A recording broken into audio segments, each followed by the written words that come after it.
ஹரே கிருஷ்ணா கிருஷ்ணா கிருஷ்ணா ஹரே ஹரே, ஹரே ராமா ராமா ராமா ஹரே ஹரே.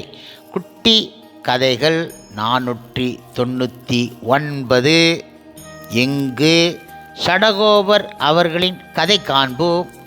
முன்பு ஒரு சமயம் மதுரகவி ஆழ்வார் இவர் திருக்கோளூரில் பிராமண குலத்தில் சித்திரை மாதத்தில் சித்ரா நட்சத்திரத்தில் திரு குமுத கணேசம்மாய் அவதரித்தார்.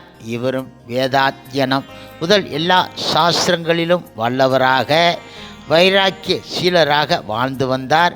பிறகு வடதேச யாத்திரையாக பெருமாள்களை சேவித்து கொண்டு அயோத்தியை அடைந்து அங்கு சில நாட்கள் நித்திய வாசம் செய்து கொண்டு இருந்தார்.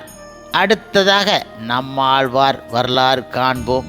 நம்மாழ்வார் அவர்கள் தாமிரபரணி நதியின் கரையில் உள்ள திருக்குறுகூரில் 7 ஆட்காலும் பழிப்பு இல்லாத வைணவ குடியில் 4ஆம் வருணத்தில் காரியாருக்கும் உடைய நங்கையாருக்கும் குமாரராக திருக்குறுகுடி நம்பியின் அருளால் சேனை முதலியார் அம்சமாக பகுதான்ய வருஷம் வைகாசி மாதத்தில் விசாக நட்சத்திரத்தில் அவதரித்து அருளினார்.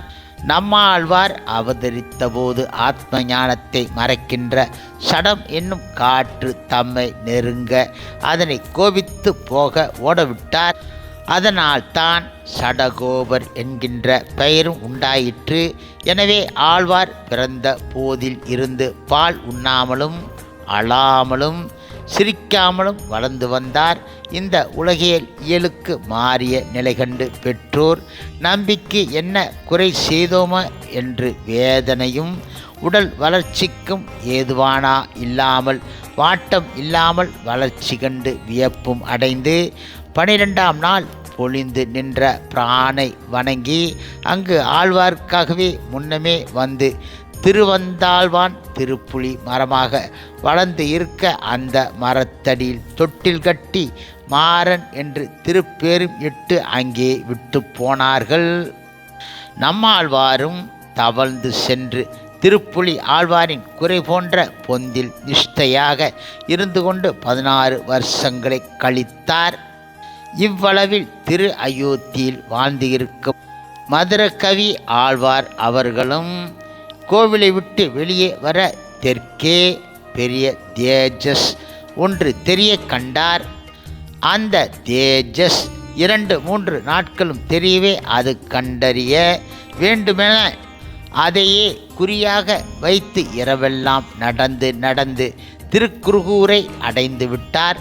அதன் பிறகு தேஜஸ் தெரியாமையால் அந்த ஊரில் விசேஷம் என்னவென அங்கு விசாரிக்க நம்மாழ்வாரின் நிலைகளை விவரித்தார்கள். அது கேட்டு மதுரகவி ஆழ்வார் திருப்புலி ஆழ்வார் அடியில் வீற்றிருக்கும் நம்மாழ்வாரை சேவித்தார். நம்மாழ்வார் கண்களை திறக்காமலே இருந்ததால் அவருக்கு உணர்ச்சி இருக்கின்றதா என்று அறிய ஒரு கல்லை எடுத்து ஆழ்வாரின் முன்பு ஓசை உண்டாகும்படி போட்டார். நம்மாழ்வாரும் தமது கண்களை மலர விழித்தார். அதனை கண்டு முழுமுதற் கடவுள் மற்றும் பரமபுருஷ பகவான் ஸ்ரீ கிருஷ்ணரின் தூய பக்தரான மதுரகவி ஆழ்வார் பேசுவரோ என்று அறிய வேண்டுமென்றே திருமந்திரார்த்தத்தை உள்ளீடாக கொண்டுள்ள செத்ததின் வயிற்றில் சிறியது பிறந்தால் எதை தின்று எங்கே கிடக்கும் என்று கேட்க அதை தின்று அங்கே கிடக்கும் என்று அதே அர்த்தத்தை உள்ளீடாக கொண்ட பதிலை அருளினார் நம்மாழ்வார். உடனே மதுரகவி ஆழ்வார் இவர் எல்லாம் அறிந்தவர், இவரை அடைந்து உஜ்ஜீவிக்க வேண்டும் என கீழே விழுந்து வணங்கி அவருக்கு தொண்டு செயல் ஆனார். எம்பெருமானும் கருட ஆழ்வாருடன் பிராட்டியோடு சேவை சாதித்து மயர்வர மதிநல மருளி தம்மை உடையவையெல்லாம் காண வைத்தான். நம்மாழ்வாரும் அனுபவித்து அனுபவம் வாய் வழிய 3 வேத சாரமாக திருவித்தம், திருவாச்சிரியம், பெரிய திருவந்தாதி என்கின்ற பிரபந்தங்களை அருளினார். பின் சாமவேத சாரமாக திருவாய் மொழியை அருளினார். அப்போது சில திவ்ய தேசத்து பெருமான்கள் திருப்புலி ஆழ்வார் அடியிலே வந்து ஆழ்வாருக்கு சேவை செய்து மங்களா சாசனம் பெற்று உளரானார்கள். அந்த திருவாய்மொழியை பட்டோலை ஓலையில் எழுதுவது கொண்டார். மதுரகவி ஆழ்வார் அச்சமயங்களில் பெருமானின் சௌலப்பிய சௌசல்ய எளிமை நீர்மை முதலான குணங்களில் ஆழ்ந்து மூர்ச்சித்து போக அருகில் இருந்த மதுரகவி ஆழ்வார் சைத்திய உபச்சாரங்கள் செய்து தெளிவித்து வந்தார். இப்படி பிரபந்தங்களை அருளி உலகை வாழ்வித்து அவர் அற்று வீடு பெற்றார் நம்மாழ்வார். இப்பொழுது மதுரகவி ஆழ்வாரும் பிரபந்த ஜனங்களுக்கு மூல புருஷராயும் தமக்கு ஆச்சாரியராக உள்ள நம்மாழ்வாரை தவிர வேறு தெய்வம் அறியாதவராக கண்ணின் நுண் சிறுதாம்பு என்கின்ற பிரபந்தத்தை அருளி செய்து முமுசுக்களுக்கு ஆச்சாரிய நிஷ்டையை வெளியிட்டார். பிறகு நம்மாழ்வாரின் அச்சா திருமேனி ஏறி அருள பண்ணி நித்திய பசு மாச வருஷ உற்சவங்களை எல்லாம் செய்து கொண்டு வந்தார்.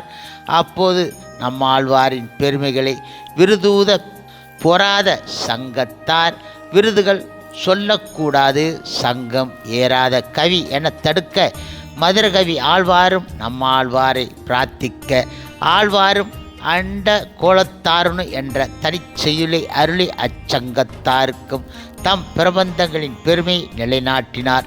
மேலும் கண்கள் களநிலை நன்னும் மனம் உடையீர் என சிறு துணுக்குகள் சங்க பலகை இடங்கொடுத்து மற்றவர்களை கீழே தள்ளிவிட்டு விட்டது.